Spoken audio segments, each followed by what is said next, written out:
Hi friends, நான் தான் உங்கள் மேனகா பேசுகிறேன். சின்ன ஒரு பிளாக் தான் பார்க்க போகிறோம். இப்போ நம்ம கோயிலுக்கு போகிறோம். அந்த கோயில் எப்படி இருக்குன்னு பார்க்கலாம் போகிற வழியிலேயே. வாங்க, அங்கே என்னென்ன சாமி இருக்குன்னு நான் காட்டுறேன். நான் வீடியோ எடுக்கலான்ட்டு இருந்தேன், அப்புறம் வீடியோ எடுக்க முடியல, நிறையா பேர் இருந்தாங்களா. அதனால் தீபம் போட்டு துர்க்கையம்மனை சாமி கும்பிட்டு பத்தி சூடமெல்லாம் காட்டிட்டு அப்புறம் நான் சித்த நேரம் கோயிலில் உட்காந்துருந்துட்டு இதை உள்ளே இருக்கேன் விநாயகர் கற்பகம் இது சிப்பி விநாயகர்னு நினைக்கிறேன். சிப்பி விநாயகர்.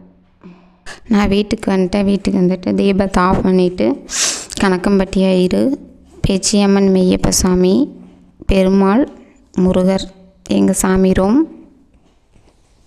அப்புறம் சாமி முடிச்சது சின்ன டீ. எனக்கு டீனா ரொம்ப பிடிக்கும். யார் யாருக்கு டீ பிடிக்குன்னு கமெண்ட் பாக்ஸில் கமெண்ட் பண்ணுங்கள். நான் டீக்கு அடிமை தான் என்றைக்குமே. இந்த வீடியோ பிடிச்சிருந்தால் லைக் பண்ணுங்கள், ஷேர் பண்ணுங்கள், மறக்காமல் சப்ஸ்கிரைபர் பண்ணி வச்சுட்டு எல்லாத்துக்கும் ஷேர் பண்ணுங்கள். இந்த வீடியோ சின்ன சின்ன மணி பிளாக்கு இனிமேல் வீடியோவில் வரும்.